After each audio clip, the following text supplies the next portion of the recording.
This is an iHeart podcast. Guaranteed human. Okay, so my dog Little has figured out what a Chewy box looks like. And so she sees it and immediately assumes it's for her and goes rushing over to it. Issa is the same way. She barks at everyone else, but the Chewy box, she's like, I'll let that one slide. And you know what? I can't blame her. Chewy has over 100,000 products, food, treats, toys, beds, but all the stuff that both our dogs love. And it shows up in like 1 or 2 days. Like I've barely hit the order button and it's already on my porch. So convenient. And it's not just dog stuff. Birds, fish, reptiles. Chewy's got the whole pet universe covered. You know what surprised me was the health side. Now, you know, my sweet Holly was a medically complex poodle with her heart disease and her kidney disease, and she needed a lot of prescription meds and prescription food. And Chewy was outstanding and really went above and beyond to make sure that she had what she needed. So I appreciate that. And Chewy will take care of all prescriptions, pet insurance, telehealth, vet visits. The list goes on. And they're now rolling out actual vet clinics. So that is huge. Amazing. And if Little turns her nose up at something, which she does quite often, I can return it within a year with no questions asked. And if I ever need help, Chewy's 24/7 customer service is actually helpful. Chewy just makes the whole pet parent thing feel easier. They really do. For life with pets, the answer is Chewy. Save $20 on your first order with free shipping at chewpanions.chewy.com/howrude. Joy is essential, and it's also elusive. But now, there's a new and exciting way to start your journey toward a more joyful existence. Joy 101. It's a new podcast hosted by me, Hoda Kotb. If you're craving inspiration to maximize your joy, tune into these candid, uplifting, and moving on-air chats. Listen to Joy 101 on the iHeartRadio app, Apple Podcasts, or wherever you get your podcasts. Joy 101 with Hoda Kotb is presented by CVS. Hey everybody, it's your silly pal Josh, and for this week's Select, I've chosen our episode on Steadicams. What with it being the beginning of the summer blockbuster movie season, I figure that the chances you want to know how movies are made have gone through the roof. So I'm here to satisfy your curiosity with, like I said, our Steadicams episode. Enjoy. Welcome to Stuff You Should Know, a production of iHeartRadio.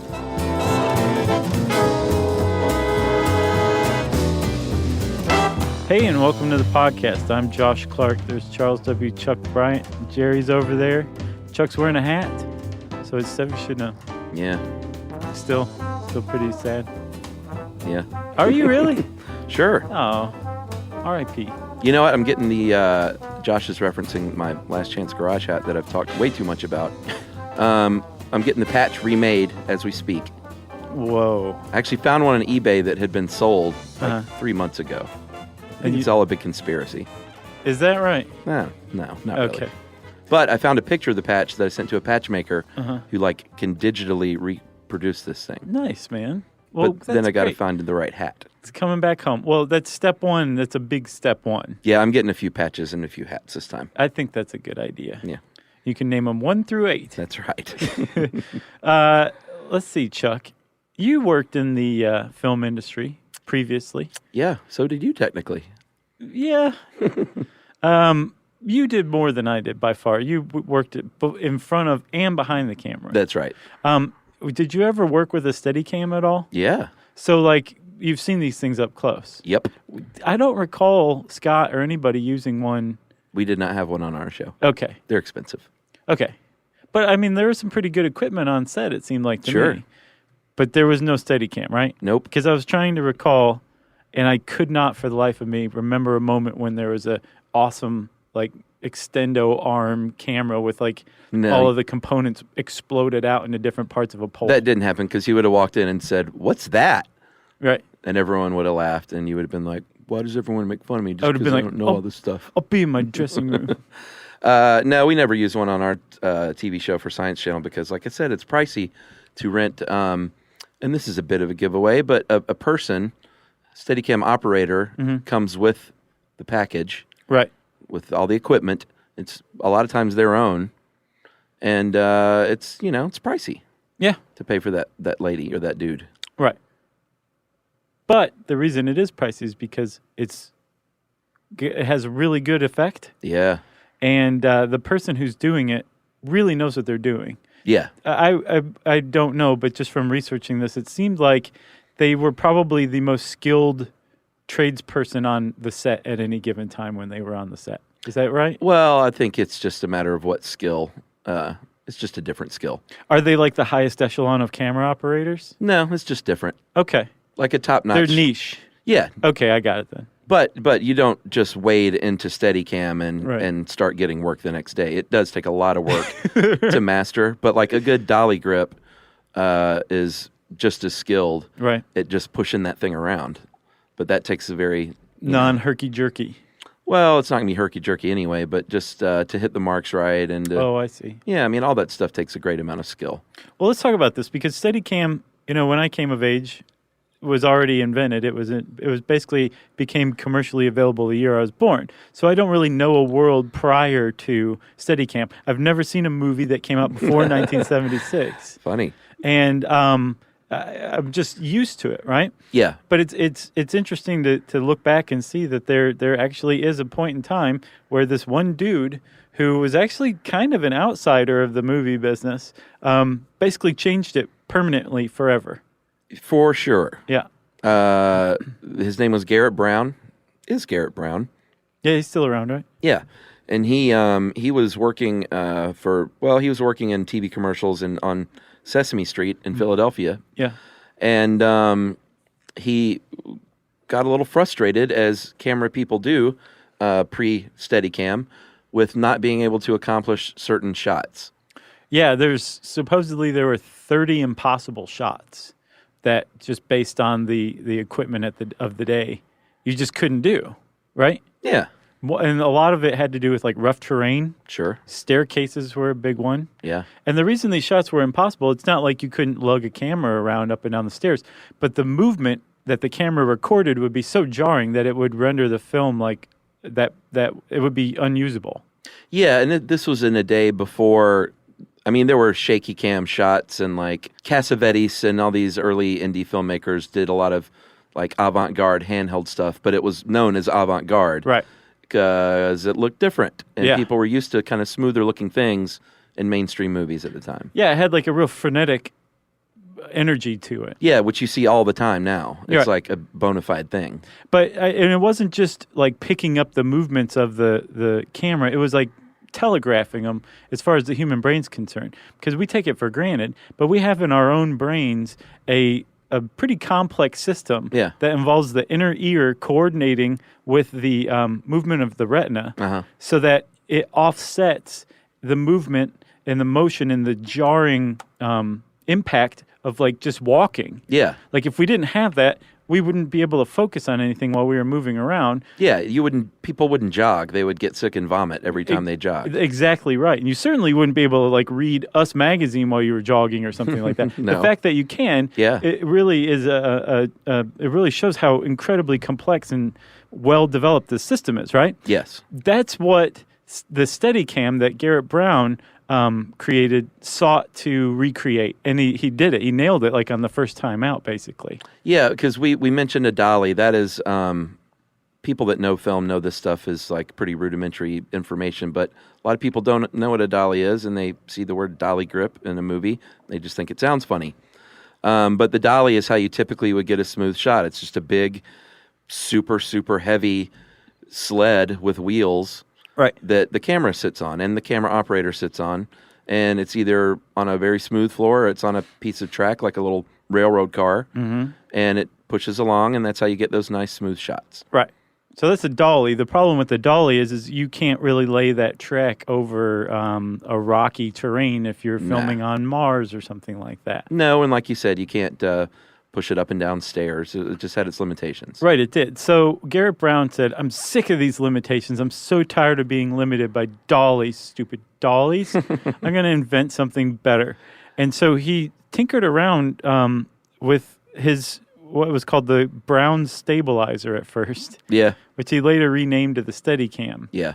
And to show off, like at first he was just using them in commercials, and he was like, this is way bigger than just commercials. Yeah. I'm going to make a sizzle reel.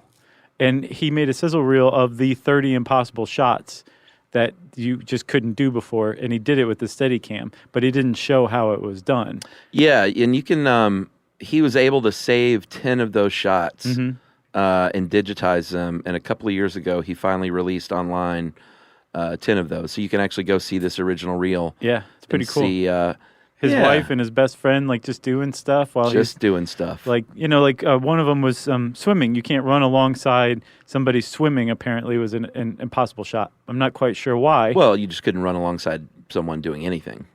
Oh, okay, that's what it was. Yeah, even with a dolly. Well, no, you could have laid dolly track down the length of a swimming pool. Sure, right. That's why I didn't understand that one was an impossible shot.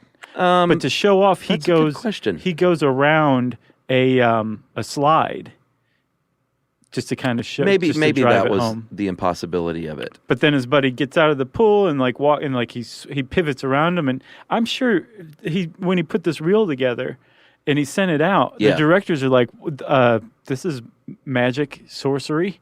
Well, it was mind blowing, and some people say it was the first viral video because it was shared around Hollywood literally in a matter of days. Mm-hmm. Everybody in Hollywood was saying, what in the world, like you said, what is this sorcery this Garrett Brown has bestowed upon us? Yeah, it was a bit of a mic drop as far as that reel goes. And Stanley Kubrick, being Stanley Kubrick, sent a message to Garrett Brown that said, if you are really concerned about protecting its design before you fully patent it, I suggest you delete the 2 occasions on the reel where the shadow on the ground gives the skilled counterintelligence photo interpreter a fairly clear representation of a man holding a pole with one hand with something or other at the bottom of the pole which appears to be slowly moving. All of that is Stanley Kubrickian for, hey, there's a shadow in one of your shots. Right. of the Steadicam op. Yeah, which was pretty cool of him to do. Sure. Because I'm sure there were plenty of people in Hollywood who would have been like, okay, I think I kind of get the idea of what this was. Because there was no suggestion whatsoever of what Garrett Brown had used to get these shots except in those shadows. So he went and immediately cut those I think 14 seconds out of his reel and then released the second edition. And it looked pretty good. I mean, it's rough compared to today's standard. Sure, but I mean, for the time, it was like unbelievable. Right, it changed everything. Oh yeah. And one of the shots that he got was his wife, Ellen. He said, "Dear, why don't you put on your most 70s bell bottoms you can find? And I'm going to run up behind you as you run up the steps to the Philadelphia Museum of Art. And maybe when you get to the top, you can raise your hands in triumph, and I will spin around you." And if that shot sounds familiar, it actually attracted a director named John, Avildsen? Yeah, John G. Avildsen. Who said, I like this. I'm going to use it in this little film I'm directing called Rocky. Yeah. And I didn't get whether or not this was the case, but did they locate Rocky in Philadelphia because of those steps? No. Because he said, how did you do that, and where are those steps? I don't think so, man, because I wondered that too. Like, did he not have a scene written where Rocky just runs up those steps? Right. I mean, Stallone wrote it. Right. I think they added we'll just have to there. ask him. Okay. Hey, Sly. I was wondering if you could do it. That was pretty good. I answered in that little moment. Someone will have to interpret that. Great movie, though, man. I rewatched that. Rocky?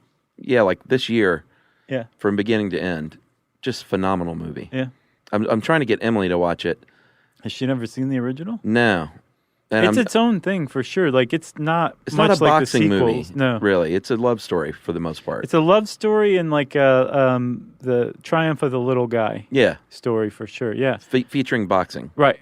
That's exactly right. Yeah. But 2 and 3 and onward, it's like a totally different thing. Yeah, but those are good too. Yeah. They said, let's take your story, take out the heart, and insert cocaine instead. Insert Mr. T.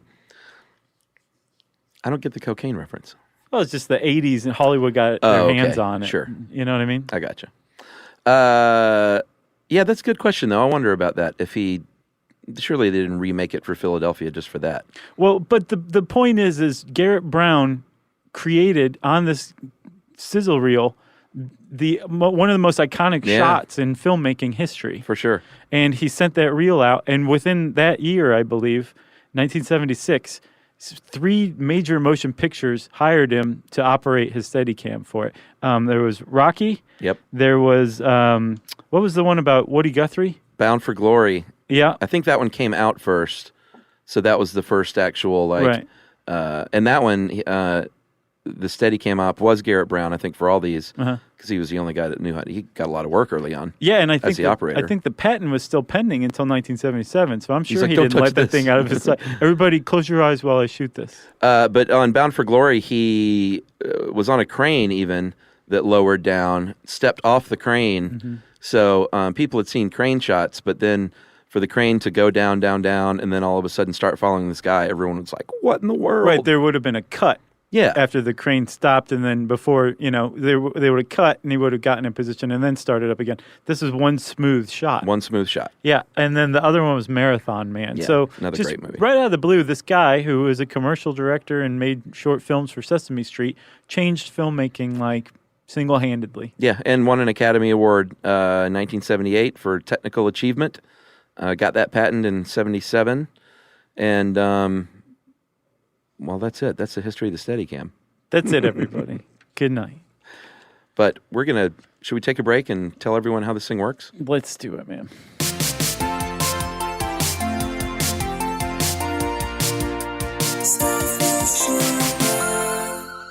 This is Jody Sweeten. And this is Andrea Barber from How Rude Tanneritos. Chewy has over 100,000 products: food, treats, toys, beds, and everything ships fast. And it's not just for dogs, cats, birds, fish, reptiles. I mean, they got everybody covered. Plus prescriptions, pet insurance, and telehealth vet visits. And vet clinics are rolling out now, which I love. So many great things. And if your pet doesn't love something, return it within a year. For life with pets, the answer is Chewy. Save $20 on your first order with free shipping at chewpanions.chewy.com/howrude. Joy is essential, and it's also elusive. You can't order it, you can't borrow it, or simply hope it into life. But now, there's a new and exciting way to start your journey toward a more joyful existence. Joy 101. It's a new podcast hosted by me, Hoda Kotb. Together, guys, we'll have meaningful conversations with the world's most fascinating people. Entertainment legends, sports icons, wellness experts, and everyday people will share how they find, allow, and experience joy. And I'll offer some of my own tips and takes on seeking a more balanced and harmonious life. If you're craving inspiration, support, and useful tools to maximize your joy, tune into these candid, uplifting, and moving on-air chats. Joy after a breakup, joy as an empty nester, joy after a loss, joy as a caretaker. This new podcast will speak to you. Listen to Joy 101 on the iHeartRadio app, Apple Podcasts, or wherever you get your podcasts. Things are getting eerie this week on Snafu with Ed Helms. My Favorite Murder hosts Karen Kilgariff and Georgia Hardstark join me for the unsolved kidnapping of William Morgan. It's a great true crime story filled with secret society intrigue and murder. Freemason files. Karen, you just birthed a conspiracy, and I'm here for it. Yay. Listen to Snafu on the iHeartRadio app, Apple Podcasts, or wherever you get your podcasts. You can hear it, true, but now see it. Crime Stories now available with video episodes, free in the iHeart app. Watch all your favorite podcasts, full episodes, start to finish, gavel to gavel, soup to nuts, all in the free iHeart app. You can also watch all your other favorite podcasts like Hey Jonas, Las Cotaristas, Post Run High, and so many more. Hear the voices you know. Now see them and see the moments you've missed. Open the iHeartRadio app, search video podcasts and crime stories, and then just tap watch. I'll see you on video, friend.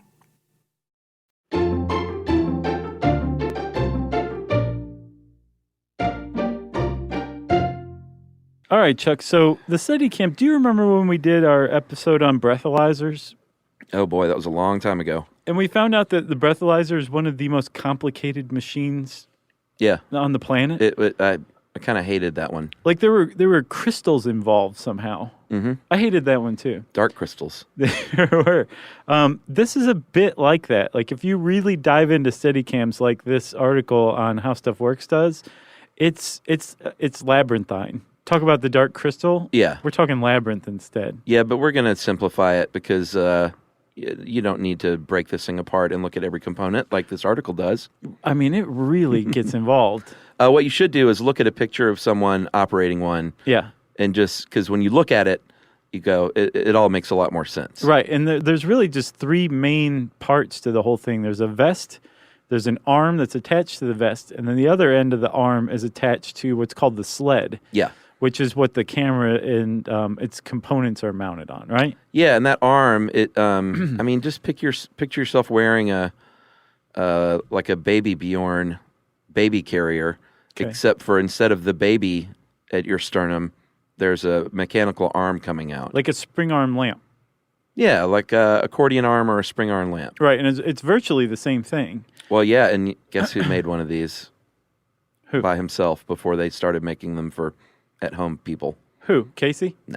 Who? My brother, of course. Oh, did he really? Yeah. Yeah, my brother made one of these in like the early 90s. Did he really? Out of door hinges and rubber bands and springs. Does he still have it? Is it in the Smithsonian? I don't know. It's in the Scottsonian. Nice. Which is where all That's his his early basement? inventions. With all his pinball machines? Yeah, but he made one. He basically did the same thing. He looked at it and looked at these swing arm lamps and accordion arm lamps, and it's like, well, it's the same thing. I'll just make a version of that. It is. And it worked pretty good. It's virtually the same thing. Yeah. So the whole point of a Steadicam is that it basically simulates, or the arm at least, simulates a human arm, right? To where it can move around very easily. Yeah. And it redistributes the weight of the camera, which can be up to like 70 pounds. I imagine probably more. Yeah, the whole unit is pretty heavy, and it's not easy to operate. But it'll wear you out. It holds it effortlessly, and it holds it in place. This arm does. And it does it by using springs, and you can adjust the tension of the springs by using a cable and pulley system. Yes. So that it offsets the balance of the camera and holds it in space in front of the camera operator, basically so that they can move it effortlessly up, down, to the side.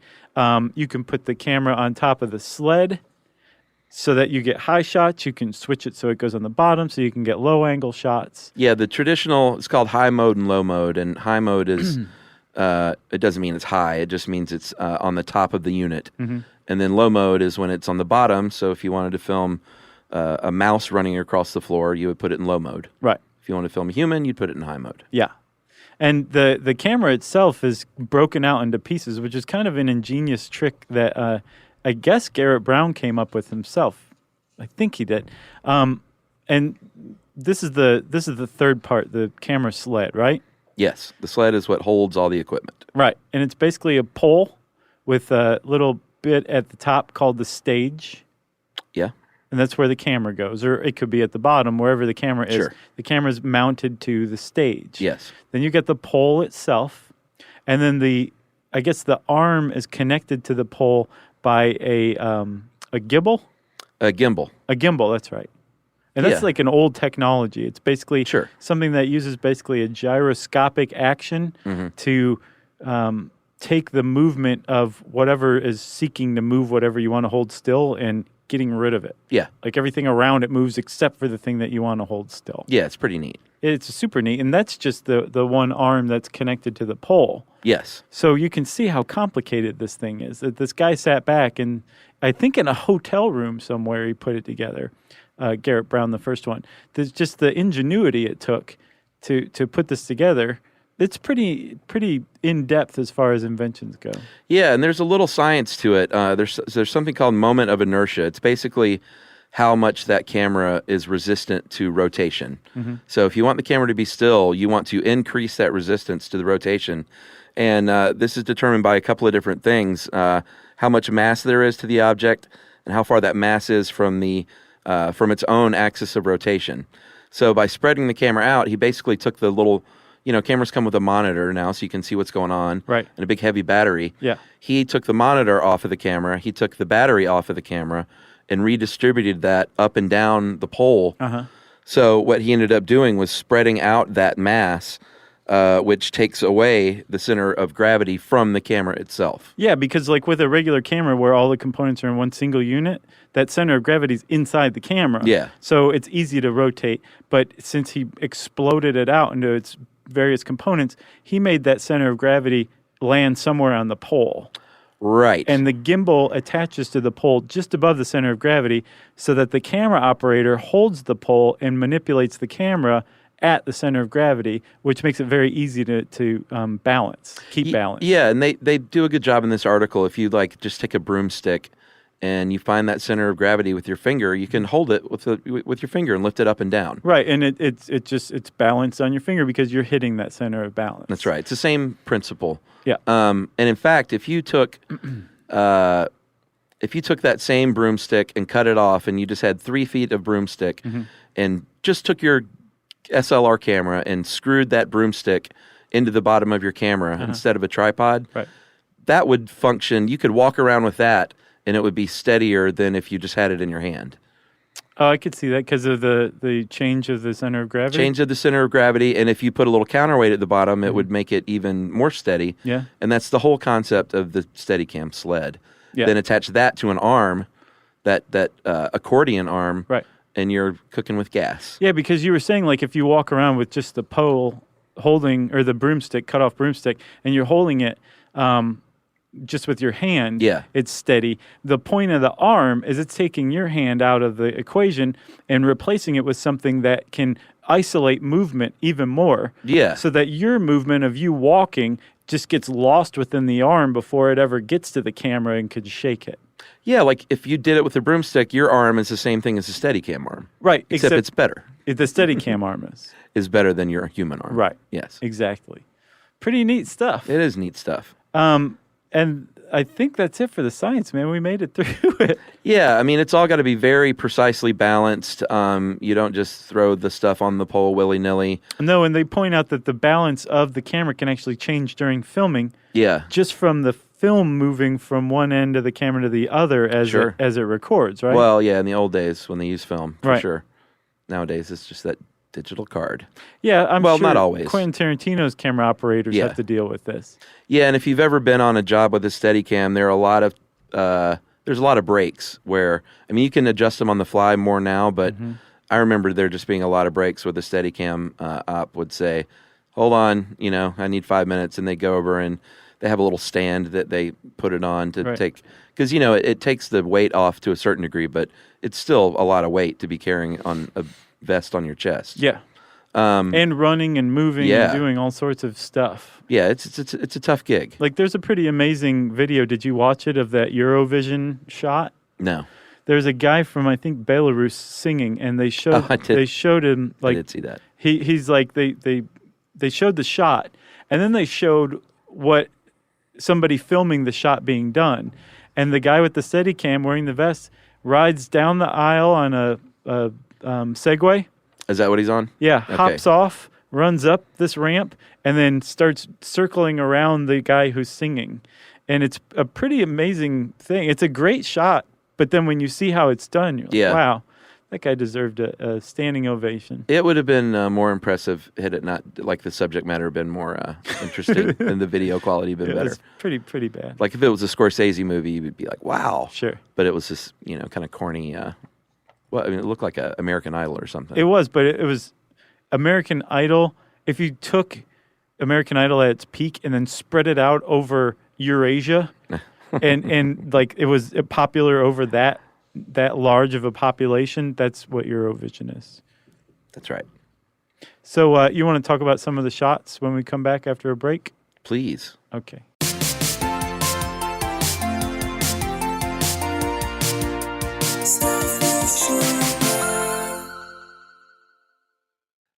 Okay, so my dog Little has figured out what a Chewy box looks like. And so she sees it and immediately assumes it's for her and goes rushing over to it. Issa is the same way. She barks at everyone else, but the Chewy box, she's like, I'll let that one slide.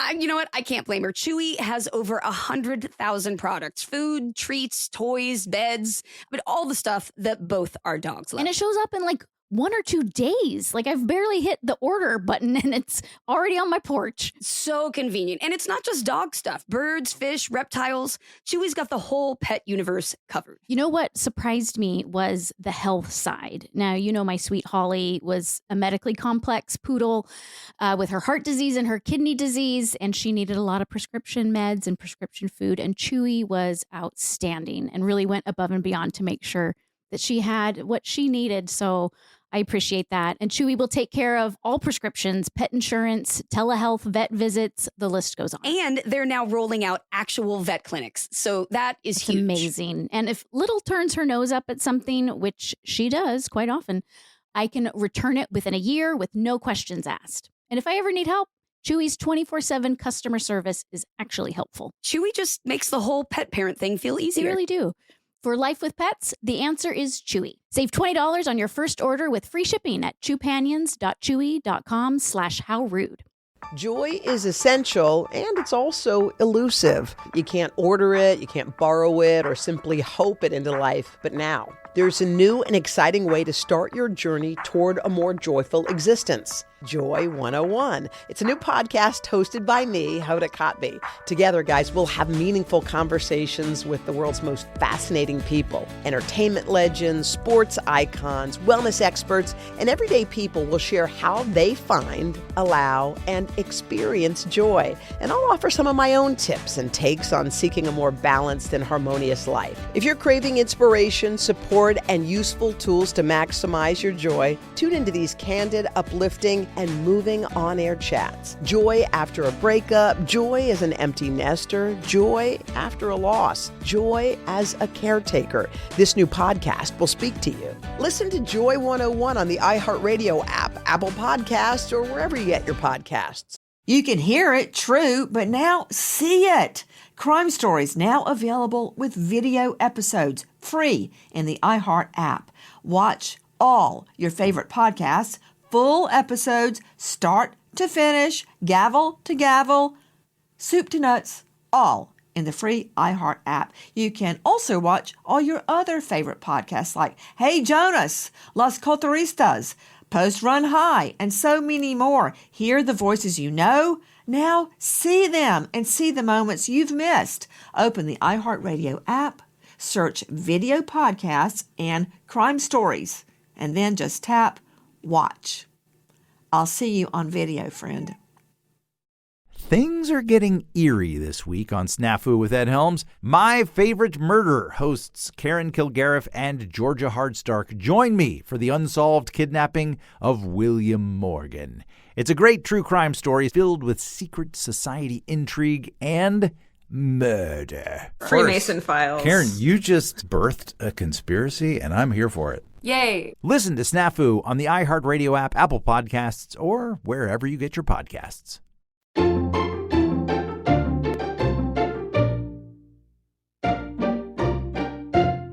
All right, so Chuck, in addition to that Rocky shot and that Eurovision shot, there are some other very famous shots, classic shots of all time. Yeah.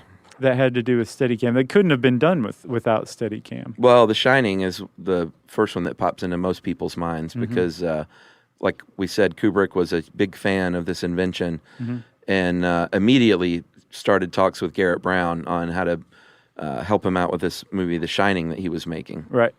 And apparently they kind of battled one another quite a bit on the set of The Shining, and Garrett Brown later admitted, he said a lot of that was probably, what do you call it, like inventor's pride or something, right? Kind of getting in the way of this like brilliant auteur. So Kubrick already had his own ideas on how to best use this thing that this other guy invented. Right. And, you know, The Shining's a classic example. Those tricycle shots, the famous maze chase at the end. Yep. Very iconic in motion picture history. Yeah. And, I mean, how did do you know how they did that shot behind Danny on his little big wheel? They probably just went into low mode and... like walked behind him? Or ran down the hall after him. That's really impressive. Yeah. So The Shining's a big one. Sure. Rocky's a big one. Goodfellas is another classic example too. Classic. Where Ray Liotta and Lorraine Bracco are going into the Copacabana, but they go through the back. Yeah. And they're followed like throughout like the back stairs into the kitchen, and then they finally come out into their table. And it's like one uninterrupted like 5-minute shot or something. It's amazing, and it's I think when you see this, you might see it and not be a discerning film viewer and just say, well, that I didn't notice anything. Right. Which is probably good. Yeah. Or you might be a fan of the Steadicam and just say, man, that was amazing. Then you have to step back and look at lighting and realize that how incredibly hard it is to light a shot like that that takes place over, I don't know how many hundreds of feet. Without seeing the lights in the shot? Well, that or just consistent lighting and having it look good. I mean, that's just usually you light for like a room or something or a hallway. Right, yeah. But to light all those different rooms and hallways and just incredibly, I can't imagine how long it took to set that shot up, you know? They were like, wait, what do you want to do? Yeah. Yeah, it'll be great. Don't worry about it. Stick with me. Stay with me. He's making another gangster movie. No, I didn't know that. Yeah, and it may be like some folks are saying it's like, his last big gangster movie. Yeah. But it's got De Niro again. Okay. He hadn't worked with him in a long time. Okay. Pacino. Nice. And Joe Pesci is coming out of retirement. I didn't even know he was retired. I just thought he wasn't doing stuff anymore. No, man, he retired. I didn't know that. Yeah, so he's got the 3 heavyweights and supposedly Harvey Keitel, of course. You got to throw him in there. Sure. But I'm just like giddy thinking about this. Yeah, I'm glad he is because his last one was The Departed, right? No, he's made movies since then, like Wolf of Wall Street. No, his last gangster movie. Yeah, which I thought was great. I know you didn't love it. I just didn't. I thought it was awesome. I thought everything but what Jack Nicholson did was pretty good. Yeah? You didn't like his performance? No, I really didn't. Well. Sorry, Jack. He'll forgive that. All right. Because you like him as an actor, right? Yeah. Oh, okay. As what good else? as it gets? Come on. Return of the Jedi, 1983. The famous speeder bike chase scene. In I think indoor. Yeah, California's Redwood National Park doubled as indoor, and that was Garrett Brown walking, and they sped it up. Yeah, but you're just like, wow, who cares? The reason why it's such an iconic Steadicam shot is because he walked very slowly. Yeah, and when you speed film up, the tiny movements involved are telegraphed. They just become much more exaggerated. Yeah. So without a Steadicam, when they sped the film up, again, it would have been just so blurry and just jarring. It would have been unusable. Yeah. The fact that you can see the trees and stuff, and even at that high speed, it's all Steadicam. Yeah, and people, I think it's just so easy to take it for granted now in movies when you see these shots. Yeah. But to pioneer these things and this equipment was remarkable. Yeah. And nowadays there are all manner of at-home Steadicam. You don't have to do like my brother and build one out of spare parts and door hinges. No. You can buy one for not too much. You can spend $100. Yeah. On a decent enough little home Steadicam. This article says that the Steadicam Curve, which was made for GoPros, is like $100. Yeah, well, those are teeny tiny. And there's one for the iPhone called what's it called? The Smoothie. That one is like I think even less than $100, and it's just like a handheld camera stabilizer that works pretty well from what I can gather. Yeah, we should have had Casey, our video producer Casey. He's in France right now though. Yeah, living the high life. Right, eating baguettes. We should have had Casey in here, just giving thumbs up or thumbs down to each one of these brands that we mentioned. Yeah. And I would trust that as like the gospel truth. Right. But Casey's not here, so we're just going to say read online reviews. I also saw that there's like a lot of gimbal-based drone Steadicams. Yeah. That are just not that expensive. Well, drones, amazing. They're changing the game again. Sure. Because then you can do a shot where you follow someone by the swimming pool and then fly up into outer space with them if you want. Yep. In one continuous motion. Yeah. Like the Quisp monster. The what? The Quisp monster. You remember the alien from Quisp cereal? Do remember Quisp. Remember the weird alien? Sort of. I didn't eat Quisp. Wasn't that a Captain Crunch knockoff? Or Was it different? It was different because they were saucer shaped rather than square waffle cut. Gotcha. Same thing though, yeah. Same thing. It was good.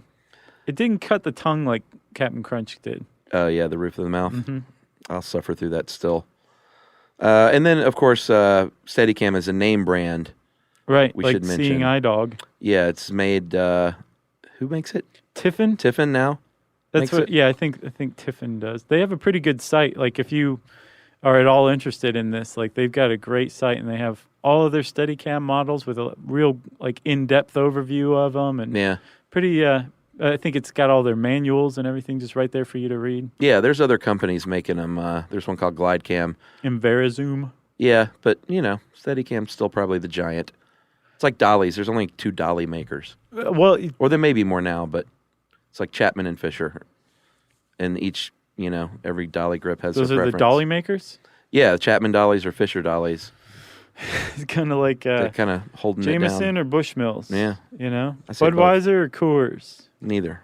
And then Garrett Brown, as if the Steadicam wasn't enough as far as revolutionizing filming goes, he later on invented something called the Skycam, Yeah. which, like, if you watch any kind of sporting event now, it's especially useful for football and football, where like there's just cables Yeah. above the field.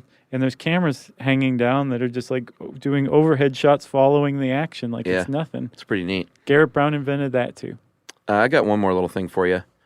There are 2 positions, not high mode, low mode. Positions are like how you're operating the camera, but if you are pointing forward as the operator and your camera is pointing forward, you're just walking, it's called missionary. No. And then if you are, if the operator is forward and the camera is backward, they call that Don Juan. So leave it to film set goons to think of sexual names for Sex it up. camera positions. Don Juan? Yeah, I never heard of that one. I hadn't either. Well, if you want to know more about Steadicams, including a really, really fine-grained, involved look at the physics of how the Steadicam arm works, you should go type Steadicam into the search bar at howstuffworks.com. Since I said search bar, it's time for listener mail. I'm going to call this encouragement from a Christian listener. Okay. Hey guys, I was listening to the Easter show and was compelled to write in. As a Christian, I've always appreciated how you make a solid effort to not rail on the church too hard. I found it humorous and simultaneously sad when you felt you had to tiptoe around the pagan traditions that have been integrated with the resurrection. I find it disheartening to think that other believers can't find anything better to do than wait to be offended by something than jump all over you for it. But based on your years of experience and careful treatment of the subject, it must be the case a lot of the time. Personally, I just want to say I can't think of anything you've ever said to offend me. I think you've done a stand-up job with sensitive subjects, like satanic panic in particular. It's also nice just to hear you talk about things directly related to my beliefs without sneering like many others will. That's nice, Dane in Minnesota. Yeah, for real, Dane. If you want to get in touch with us like Dane did and be a super cool person, lay it on us. Send us an email to stuffpodcast@iheartradio.com. Stuff You Should Know is a production of iHeartRadio. For more podcasts from iHeartRadio, visit the iHeartRadio app, Apple Podcasts, or wherever you listen to your favorite shows.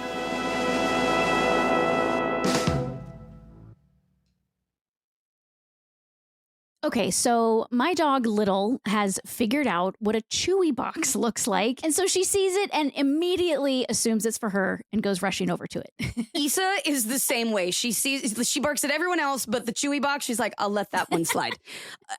You know what? I can't blame her. Chewy has over 100,000 products: food, treats, toys, beds, but all the stuff that both our dogs love. And it shows up in like 1 or 2 days. Like I've barely hit the order button and it's already on my porch. So convenient. And it's not just dog stuff. Birds, fish, reptiles. Chewy's got the whole pet universe covered. You know what surprised me was the health side. Now, my sweet Holly was a medically complex poodle with her heart disease and her kidney disease, and she needed a lot of prescription meds and prescription food. And Chewy was outstanding and really went above and beyond to make sure that she had what she needed. So I appreciate that. And Chewy will take care of all prescriptions, pet insurance, telehealth, vet visits, the list goes on. And they're now rolling out actual vet clinics. So that is It's huge. amazing. And if Little turns her nose up at something, which she does quite often, I can return it within a year with no questions asked. And if I ever need help, Chewy's 24/7 customer service is actually helpful. Chewy just makes the whole pet parent thing feel They easier. really do.